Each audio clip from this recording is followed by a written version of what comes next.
บ่เว้าก็บ่ได้หัวคันบ่เอาพวกก็เพิ่นว่าหยังคันบ่เอาพวกก็เหี่ยวฟืดบ่แม่นเด้อพี่น้อง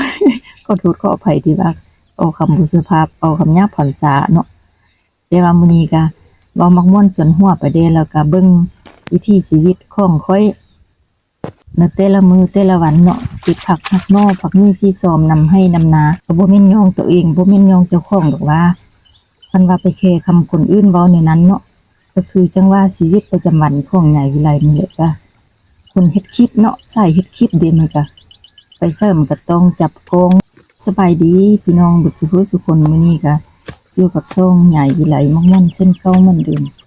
มื้อนี้ก็จะมีเรื่องมาเมามีเรื่องมาเว้ามาว่าเนาะที่มาเว้าพื้นเว้าขวัญคนเว้าพื้นเล่านิทานหรือว่าเว้าพื้นเว้าขวัญคนเนี่ยเว้าพื้นไทยตะกี้เดือนนี้เบิ่งเห็นเพิ่นว่า นั่นก็แม่นพื้นเรื่องของใหญ่วิไลนี่แหละแต่ละมื้อแต่ละวันเนาะเรียกเพิ่นก็บ่อึ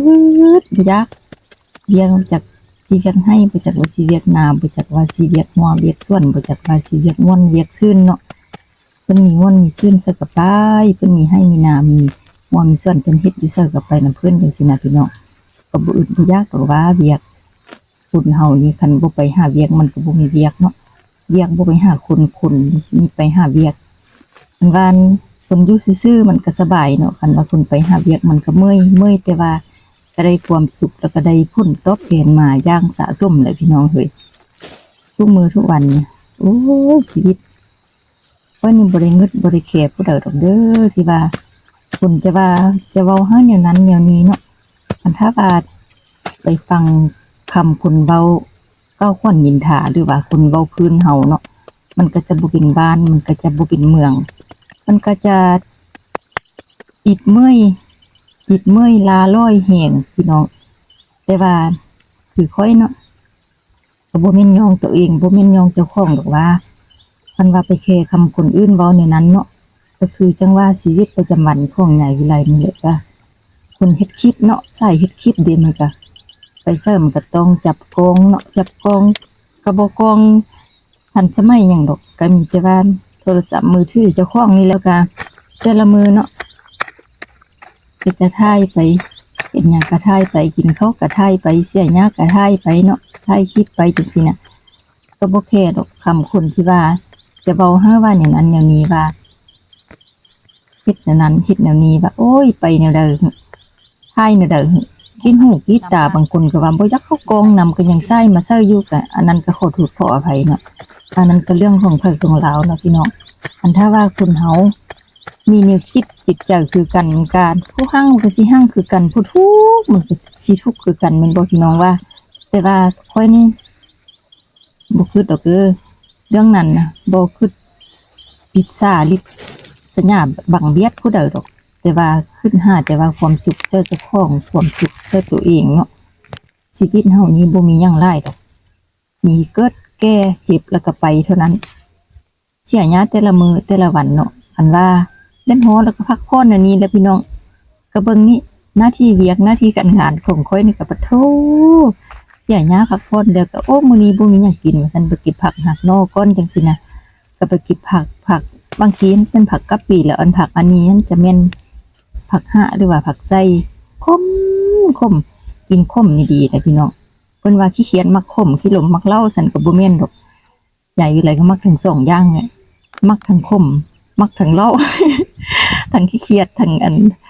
มักขมบ่ติขี้เกียจมักขมขี้หลมมักเหล้าบ่แม่นดอกว่าอันนั้นคำพังเพยแต่ว่าคำกลคำพญาผู้เฒ่าผู้แก่โบราณเพิ่นเว้าเพิ่นว่ามาซื่อๆดอกว่าอันนั้นก็ได้เนาะพี่น้องคันบ่เว้าก็บ่ได้หัวคันบ่เอาพวกก็เพิ่นว่าหยังคันบ่เอาพวกก็เหี่ยวฟืดบ่แม่นเด้อพี่น้อง ขอโทษขออภัยที่ว่าเอาคำบ่สุภาพเอาคำหยาบคำสาเนาะแต่ว่ามื้อนี้ก็เว้ามักม่วนส่วนหัวไปเด้แล้วก็เบิ่งวิถีชีวิตของข้อยในแต่ละมื้อแต่ละวันเนาะเก็บผักหักนอกผักมีสีซ้อมนำให้นำนาเก็บผักหยังตัวผักหยังแหละผักก้นหอมบ่ยอดมันหรือว่า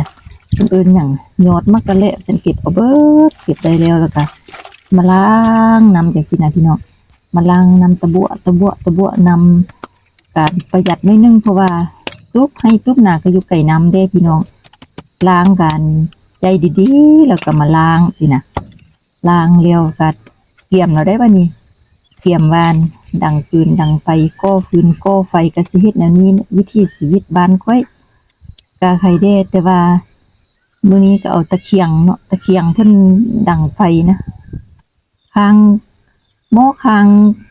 นึ่งข้าวนึ่งน้ำก็เอาลูกบ้านเพิ่นแหละมานะคันว่าสิหาก่อนเช้าคือเพิ่นว่าก่อนเช้าดังไฟมันก็ยากแต่ไปซอกมังหินก็บ่มีมังหินมักผ่านหยังพี่น้องก็เลยว่าหิ้วเอาหยิบเอาตะเคียงลูกบ้านมันมาดังฟืนดังไฟอยู่ให้อยู่นามันก็ง่ายมันก็สบายสำหรับพี่น้องดังไฟลุกท่วนๆแล้วก็สิมีหยังก็มีแต่ว่าเอาหม้อมาค้างเนาะเพื่อว่าจะแกงผักดิแกงผักกินสวยก่อนว่าซั่นมื้อนี้บ่มีหยังจักหยังมีแต่เขาละลามาก็มีแต่ว่าเกลือเป็นนัวนกเผ็ดมาเท่านั้นแล้วก็นำ2ป้องเท่านั้นเพิ่นมาให้มานานน่ะเนาะพี่น้องหม้อพดทวนๆแล้วก็เอาผักหะหรือว่าผักกัปปีผักกุดงองผักเสือเนี่ย4เสือ5เสือก่อนพี่น้องมาเซิร์ฟมาแกงรวมกันนะก็คือสิแซ่บแล้วมื้อนี้บดบวบเบิ่งกับป่งอันว่าบ่บ่งง่ายกะย่านมันเสียรสชาติย่านมันสิบ่มีวิตามินจังซี่นะพี่น้องแกงผักสดสีเขียวนี่ก็ต้องว่าให้มันเป็นสีเขียวๆอมหุ่มแบบนี้แล้วเราก็เอาหม้อน้ำต้มมาค้างอันนี้ต้มน้ำกินเด้บ่แม่นกินน้ำต้มเลยต้มน้ำกินคักๆเลยอันนี้นะแล้วก็คุมไฟเซอคุมฟืนเซอเอาฟืนมาเซอบัวโปะบัวแล้วจังสิโป่งซั่นนะแล้วบัดนี้ก็เอาถ้วยกับกินมาตั้งถ้าเขาก็บ่มีพาน้ำหยังดอกพี่น้องก็มีแต่ใบตองกล้วยเนี่ยใบตองกล้วยนี่ก็เอามาปูแล้วก็เอาถ้วยแกงผักมันมาเซอแล้วกันพอดีบานมีตำแจ่วลูกบานนั้นมาหน่อยนึงแล้วก็มาทอกใส่ถ้วยตำแจ่วป่าเนาะมาทอกใส่ถ้วยน้อยแล้วก็จำกินแล้วได้บ่เนี่ยกินข้าวผู้เดียวดิก็สะอ่อนเด้แล้วก็มาตื่นตันใจก็มาชื่นอกชื่นใจเด้พี่น้องเอ้ยเพราะว่า YouTube น้อยอันนี้ก็เย็นเย็นลมพัดฮาวจังซี่นะลมพัดวอยๆนี่ก็โอ้ยเที่ยงนาน้อยนี่ก็เที่ยงนาน้อยคอยสายเด้พี่น้อง เพิ่นว่าคันว่าบ่คอยใส่ก็สิคอยผู้เด้อเนาะก็อยู่ผู้เดียวเนาะผู้หญิงตัวคนเดียวก็ไปผู้เดียวจังซี่แหละลูกเต้าก็มีหน้าที่ของลูกของเต้าลูกผู้นึงก็อยู่บ้านเนาะลูก2คนก็ไปเฮ็ดเวียกเฮ็ดว่าอยู่เมืองอยู่เวียงอยู่เมืองยังพู้นแหละแต่ว่าในวิไลก็จังซี่แหละก็อดทนสู้สนไปฮอดยามมาลูกเต้าเพิ่นก็มาหาเนาะฮอดยามบุญยามงานยามบุญปีใหม่ยามสงกรานต์จังซี่เพิ่นก็มาเยี่ยมมายามใหญ่วิไลเนาะแต่ว่าก็บ่เป็นหยังดอกสู้ไปชีวิตเฮายังมีลมหายใจอยู่ก็สู้ไป